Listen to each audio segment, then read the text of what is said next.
On the record, two members of the Michigan congressional delegation are in studio to talk about the pressing issues of the day. Tariffs, Israel, the Great Lakes. We'll get into it all from each side of the aisle. Plus, four big headlines from the week that was. The discussion starts right now on Flashpoint.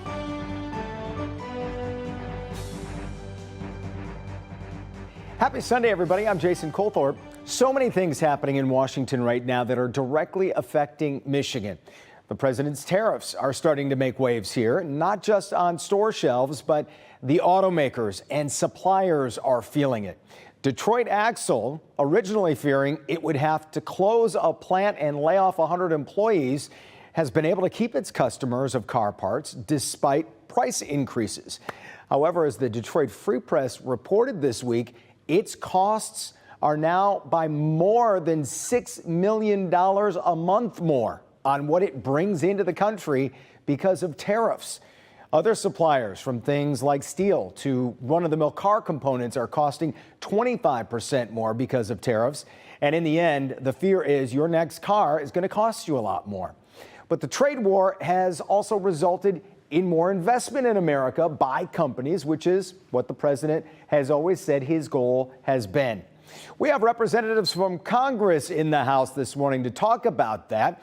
Republican Tim Walberg and Democrat Debbie Dingell. What are their thoughts on tariffs, but also education, Israel, and the state of the Great Lakes? Let's ask them right now on Flashpoint.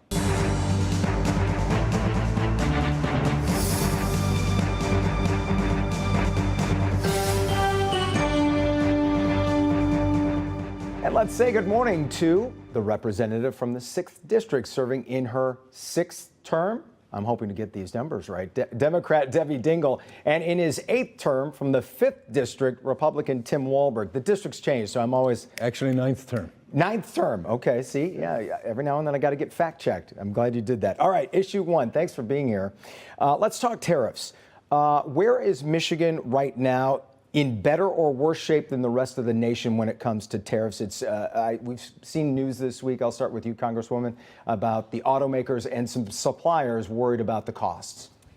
Look, I think tariffs are a very complicated subject. I'm someone who believes tariffs are a tool in the toolbox when used appropriately, level the playing field. Unfortunately, the way the tariffs have been implemented is in a total chaotic manner. Nobody knows exactly what's happening. The auto companies have, and the suppliers, and the dealers, and everybody connected to the industry have hundreds and thousands of lawyers trying to sort out what it all means. Mm-hmm. We have seen some movement by the auto companies of jobs back to the U.S., which is what we want to see. But the supplier companies are getting zero help. We have what he did with Japan at a 15% tariff versus the 25% that's there. I think we're alienating Canada, which is a good, solid friend. And consumers are going to pay more because of some of these costs, and we're not seeing the benefit we want to see of bringing jobs back. Canada's clearly closer being here in Michigan. Congressman, are tariffs better or worse for Michigan right now, do you think? I think they are in a situation right now that's caused disruption, of course. But doing the same old has brought us into the situation where we've been treated totally unfairly across the world, including our good friend of Canada. My border goes from Canada to Illinois, and then, of course, the southern border of Ohio and Indiana. And they're friends, but they've not kept up with USMCA, their commitments there. And I think that says something that America has been taken for granted for too long. And if you're going to change it, there will be disruption. When I talk to my supplier industry for the auto companies, they are certainly, especially ones that have steel and aluminum involved with it, are frustrated. Mm-hmm. They're concerned, but they also understand that in the end, if this works, and so far Trump's policies seem to work, in the end, if it works, they'll be in a better place. Right now, their biggest concern is a lot of the overtime they've been paying to their employees to keep up with the onslaught of jobs that are coming, because we are seeing an increased opportunity to manufacture things in Michigan and the United States. And so I think if that's the case, a lot of those employees who have grown tired of the overtime now are excited about no tax on overtime as well. We have to, certainly it's still early in this process, so those answers could change as we go along. I want to talk education also real quick. No secret, Michigan students have been struggling for the last few years, per the nation's report card.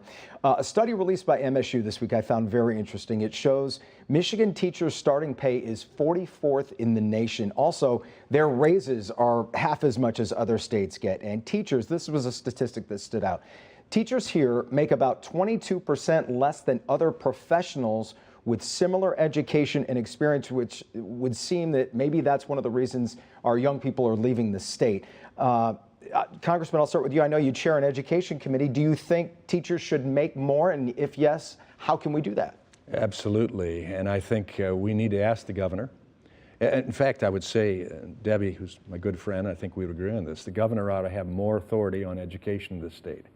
We have a convoluted system with a state board of education that has no thumbprint on it from the governor, from the ability for her or him, whatever case may be, to direct the flow of what goes on in education.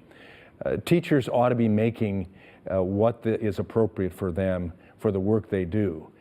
In our life, education ultimately, and I'm grateful that the president sees the same way now, education is key. And it's key to the workforce. If we don't have an educated workforce, we are not going to achieve.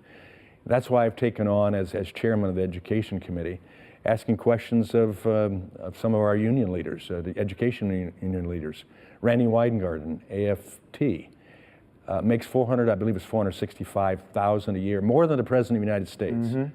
Hundreds of thousands of dollars of expenses that have been paid for her for things like limousine rides, hotel expenses, food, et cetera, and yet her teachers make less, 6 times less than what she achieves. Now, what's happening? Is she fighting for that? I think she ought to be, and she ought to be fighting for Michigan teachers to make sure that they have the income that's necessary to keep them on the job, excited about what they've been trained to do, and I believe teachers are in that profession because they want kids to learn. Yeah. And so we're pushing that in the committee and hope to find some answers. We would think paying teachers more, Congresswoman, would also help with losing them to other states. It would help students too, wouldn't it, at the same time? Michigan has an education crisis. We are not supporting our teachers. And I'm sorry, Tim is my friend, but the elimination of the Department of Education does not show that anybody's placing a priority on making sure our kids are getting educated. Our kids' scores are down. The sense of isolation that happened coming out of COVID is scary. The mental health crisis, the cuts that we just did in, I'm sorry, I call it the big bad bill, that is going to impact kids' ability to even get a decent meal at schools. It's going to increase the average cost by $1,000 of many homes that don't have it. Our teachers need to be paid more. They need to be supported more. They're buying the resources for the classrooms themselves.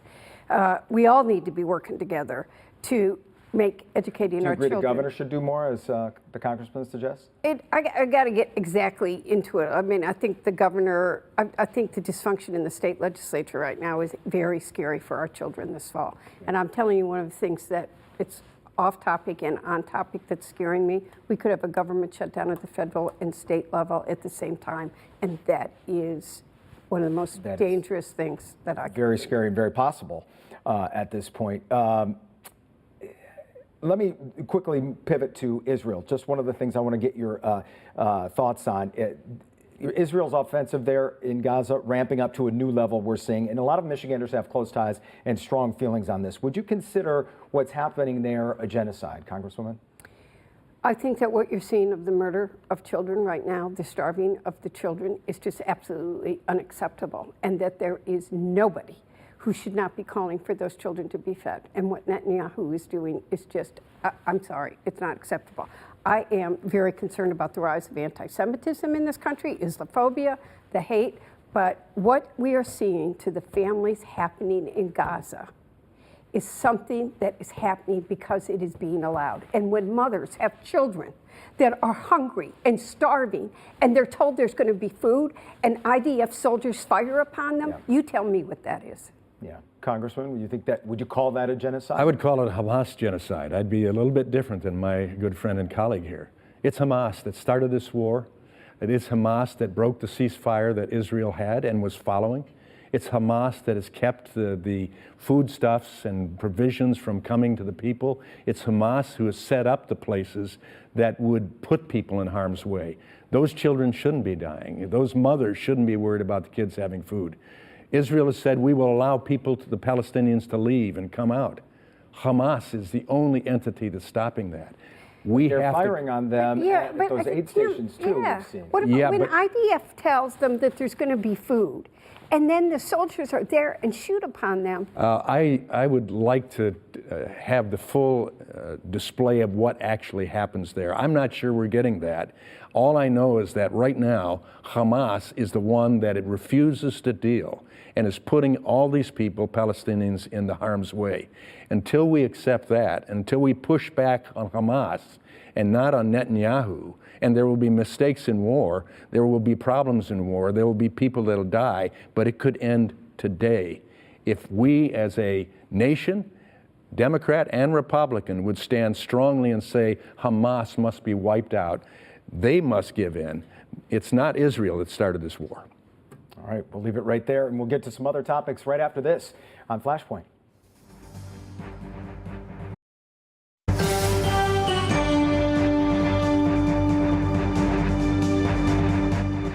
Back on Flashpoint with Democrat Debbie Dingell and Republican Tim Walberg, and I want to jump right back into it. A piece of bipartisan legislation from both of you is the Great Lakes Mass Marking Program Act, which was introduced by both of you along with Rep. Bill Huizenga. Now passing the House, I see, and on to the Senate. Congressman, tell me what the bill does. Obviously, you guys are happy that this is moving along. Oh, absolutely, and that's one thing that is strongly bipartisan across the spectrum of our Great Lakes caucus. We want to promote anything of value in the Great Lakes, and the fish marking program has been a benefit, but to expand it, which this bill did, to make sure that we understand where our fish are coming from, what the hatcheries are doing, the health of our fisheries, which are about a $7 billion industry, 75,000 employees out of this in Michigan alone, is huge. The fact that recently there was a fish caught in Sheboygan that was dropped in a hatchery back in 1987. And we found that out now to be able to have an expanded base to all hatcheries to understand what's taking place, what's in operation there will be good for the Great Lakes. And I'm glad that Debbie and I, along with Bill, could put that through as Michigander legislators. I would bet that fish has got quite a fishtail to tell. This is, Congresswoman, helps the Great Lakes immensely, obviously, you would think. See, what the mass marking bill does is to actually mark the fish as we're introducing them into the Great Lakes, and allows us to follow them and to understand what is happening inside the ecosystem. So it's very important. You know, people don't understand that we have 90% of the fresh water in the U.S. is here in the Great Lakes, and more than 20% of the world's fresh water is our Great Lakes. We got to protect them. We got to clean them up, which we're continuing to do. I know the Republicans are going to keep helping us continue to do that. It's important. We have a president that finally was willing to do that and give us more money for Great Lakes restoration. Well, so does Joe Biden, but we got to keep working together. So it's very important we protect these fresh waters. I think Michiganders are glad And by to the see way, it. I'm not letting anybody else steal our fresh water. I agree. We are totally in agreement. That's for here. Water your Arizona golf courses with something else. Not us. Well, let me divide you again. The big, beautiful bill, which I know you have another name for, Congresswoman, now it's in place. One think tank this week estimating, or this month I should say, that the state is going to get $1.1 billion less in our budget, which doesn't help those negotiations, but that's a different story. So that's happening. Is there anything about it now being in place, this bill, that you love and anything you hate? I hate it. I mean, I just want entirety to of be it? clear. Look, there's some misleading things. There is no taxes on tip, and I'll give them to that. But those people that aren't going to be taxed on their tip are going to see increased costs in many different ways. I am out there talking to people. I understand what this is doing to healthcare. We have rural hospitals that may close. We have urban hospitals that are being impacted and may close. When I'm out there talking to people every single day, I had a woman this week who just came up crying to me and said, if they kick my husband out of Medicaid's is the largest payer of long-term care in this country. What am I going to do? Where is my husband going to go? And it's the largest cut in food assistance in the history of this country. It's already impacting the food banks here. People are hungry. We have increased costs that we saw before, but they're still going up for a variety of reasons. People are feeling burdened. You're seeing less, but people aren't going out to eat at restaurants. Restaurants are paying a price because they can't afford to do it. There are just so many things in this bill that are going to hurt everyday working Americans that we got to fight for it. And we got to fight. I'm sorry, Tim, you got to help me make sure nobody gets hurt by those Medicaid cuts. What do you like or love about this one, Congressman? Well, it's hard not to love it when you understand that we secured the border with this. That's what people asked for. It's not hard to love a bill that gives no tax on tips, no tax on overtime, which puts more money in people's pockets, which helps the business person as well. It's not a problem to me. In fact, it's beautiful that we aren't going to be funding waste, fraud, and abuse in Medicaid. I mean, we will now be able to probably provide more benefit for genuine Medicaid recipients. If you're able-bodied and employable, all we're asking that you go to work at least 20 hours or get an education or do a major volunteer project in order to keep your Medicaid. The rest of you, this gentleman in the nursing home is going to continue receiving it. He meets all the requirements for Medicaid. That's why we got to stop scaring people with lack of truth about what went on. The fact that in my district, the 5th district, which goes from Lake Erie to Lake Michigan, if we did not pass the One Big Beautiful Bill, there had been a 27% tax increase January 1 of 2026.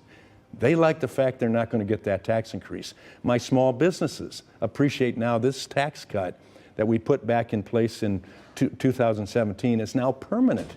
It's not going away on January 1st. So all of that says to me, this is a benefit.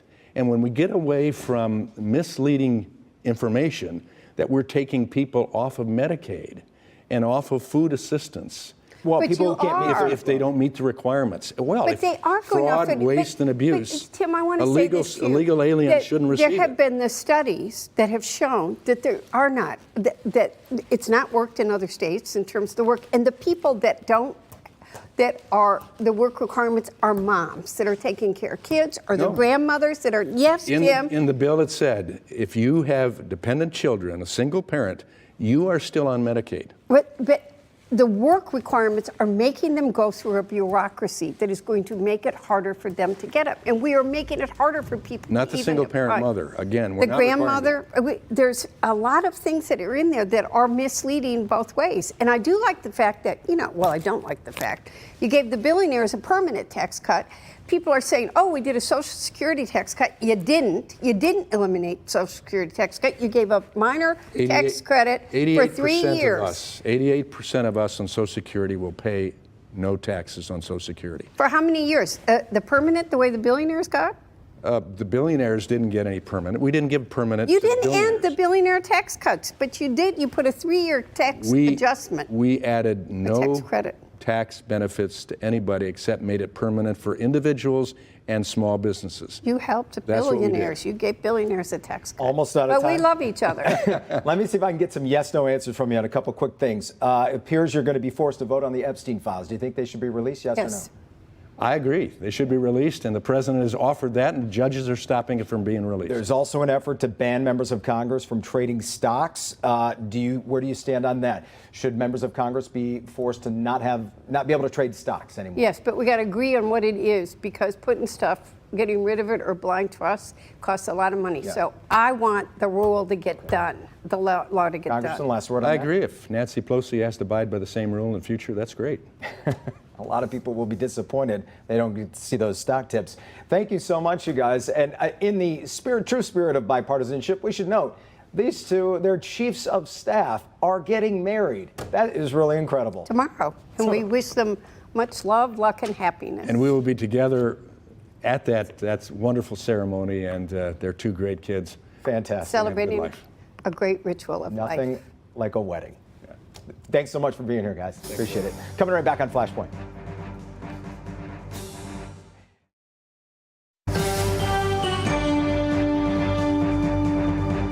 As you know, Friday, President Donald Trump met with Vladimir Putin to discuss the war in Ukraine. NBC's Kristen Welker will have a full breakdown of the meeting and what has happened since, right after us on Meet the Press. I do want to hit 4 other stories that might have flown under the radar this week. The state budget remains in limbo, to put it mildly. We are now 48 days past the mandated deadline to have a budget in place, and just 44 days until the state government shuts down without one. In addition to school districts not knowing their budgets, the students who need them could lose their free lunches. Some districts have guaranteed the free lunch program through the end of the year, but officially that will end September 30th, if it's not renewed. Just another worry for many families if lawmakers can't agree on a budget. Speaking of schools, the one thing Ohio does that we would like to have is a sales tax holiday on back-to-school supplies. Ohio is one of 19 states that does that, and now Michigan could be next. A bill has been introduced in the Senate to make it happen. Governor Whitmer tried and failed to get this done in 2022.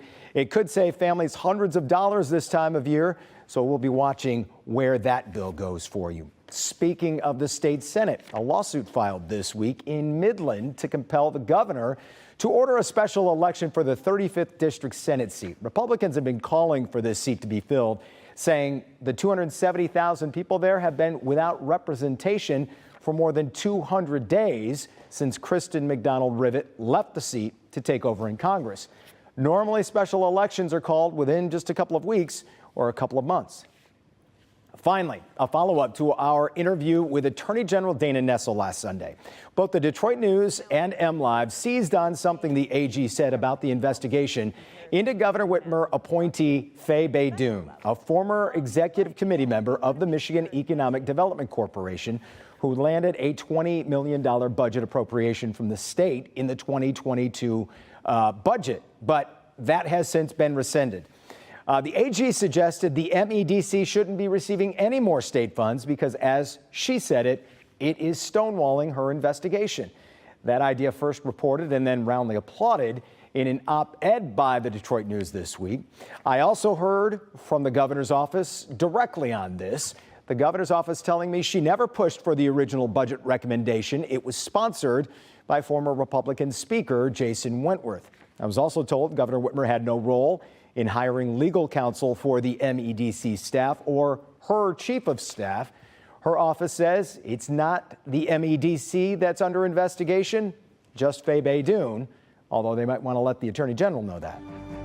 That's our show, everybody. Hit me with those emails at flashpoint@clickondetroit.com. A special Meet the Press coming up next. I'm Jason Colthorpe. We'll see you later.